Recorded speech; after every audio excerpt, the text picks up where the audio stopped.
गणेश को लड्डू नहीं मोदक प्रिय है और सदैव रहेंगे। ये बात मुझसे, उसकी माता से अधिक और कौन जान सकता है।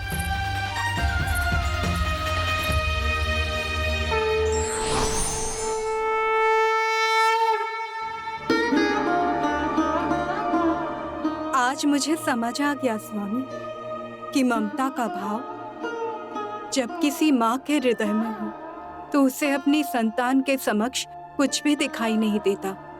मैं चाहकर भी देवी पार्वती को ना रोक सकी। पुत्र, अपनी माँ की जिज्ञासा तो शांत करो। ये तो बताओ, इतने समय से कहाँ थे तुम? क्या कर रहे थे? और नारायणतक और देवांतर का वध कैसे किया तुमने? तुम्ही ने तो कहा था कि तुम लौटते ही मुझे सब कुछ विस्तार से बताओगे, तो अब बताओ ना। माता को अभी भी लगता है कि मैं उनका विनायक ही हूँ। उन्हें तो जैसे ये आभास ही नहीं है कि मैं गणेश के रूप में नया अवतार ले चुका हूँ।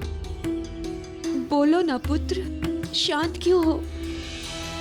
तुम्हारी मधुर वाणी सुनकर मेरे मन को शांति मिल जाएगी। बताओ ना पुत्र। हाँ, अवश्य बताऊंगा, क्यों नहीं बताऊंगा। किंतु कथा सुनने के नियम के साथ, जो आपने ही बनाए थे। तो नियम ये है कि आपको भी मेरी गोद में सर रखकर उसी प्रकार विश्राम करना होगा जैसे आप मुझे अपनी गोद में लिटाकर कथा सुनाया करती थीं।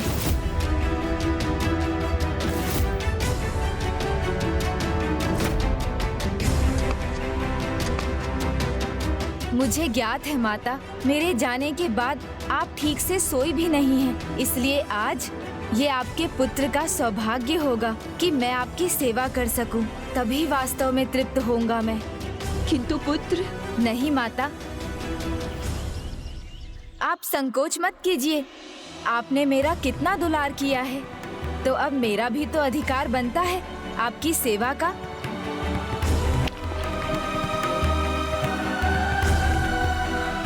नहीं नहीं, ऐसे नहीं माता, पूरे स्वागत के साथ भीतर लाऊंगा आपको।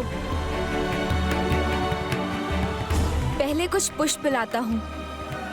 मुझे स्मरण है माता, आपके प्रिय पुष्प कहाँ हैं? पुत्र।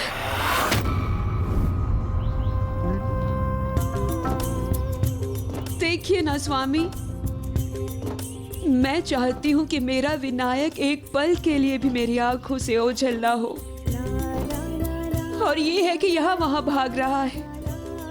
वो आपकी ममता है देवी, जो उसे अपने पास बिठाए रखना चाहती है। और ये इसका माता के प्रति प्रेम है, जो उसे आपके लिए कुछ विशेष करने के लिए प्रेरित कर रहा है।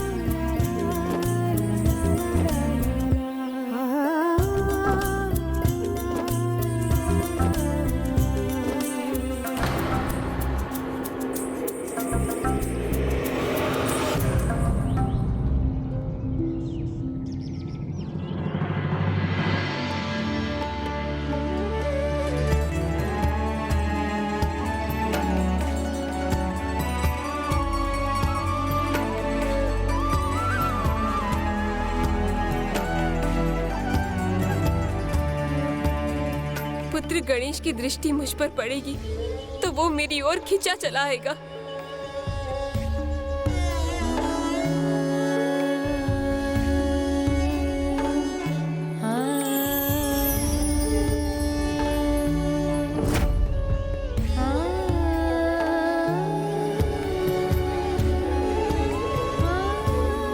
मेरा पुत्र गणेश अपने पूर्व के अवतार की माता की सेवा में इतना लीन हो गया कि उसकी दृष्टि मुझ पर पड़ी ही नहीं। माता माता देखिए, मैं पुष्प ले आया। देखिए माता, ये पुष्प आपको प्रिय है ना?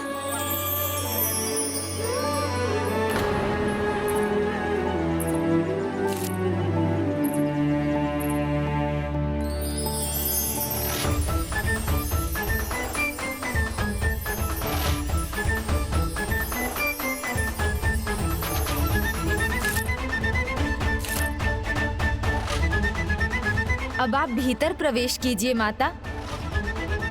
आइए ना माता।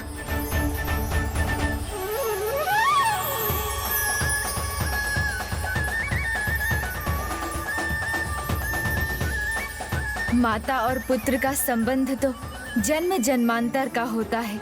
जो सुख माता की सेवा में है वो सुख और कहाँ। अवतार कोई भी हो, युग कोई भी हो, गणेश पुत्र रूप में अपनी किसी भी माता की ममता को मुरझाने नहीं देगा।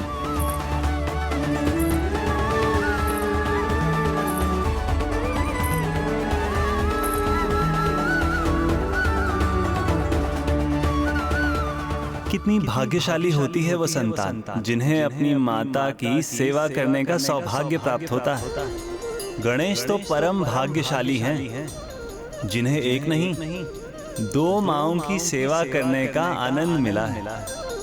दोनों माताएं भी ऐसे पुत्र को पाकर धन्य हैं। माँ के प्रति ऐसा अद्भुत समर्पण, ऐसा अद्भुत प्रेम माँ की ममता को सार्थक ही नहीं पूर्ण भी करता है। मैंने उचित कहा ना प्रिय?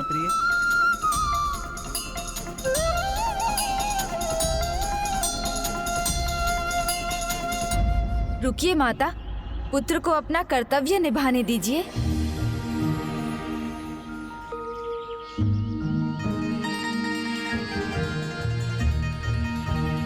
आइए माता, आप इस शैया पर विश्राम कीजिए। मैं पहले आपके चरण दबाकर आपकी थकान मिटाऊंगा और साथ में ही कथा भी सुनाऊंगा। फिर शेष कथा आपका सर अपनी गोद में रखकर आपको सुलाते सुलाते सुना दूंगा।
माता, मेरी प्रतीक्षा में आपकी थकी आंखें अब विश्राम करना चाहती हैं। थोड़ी देर उन्हें बंद कर लीजिए।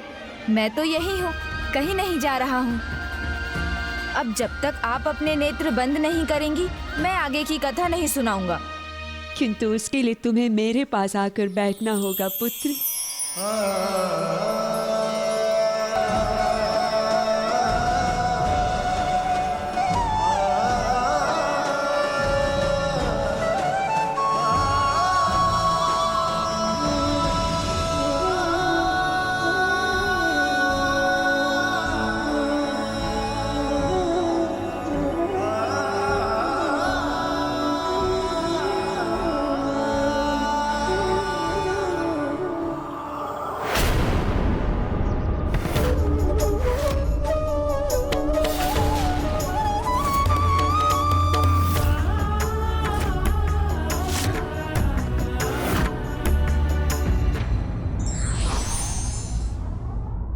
बड़े से बड़े सत्कर्म की तुलना माता पिता की सेवा जैसे पुण्य कर्म से नहीं की जा सकती।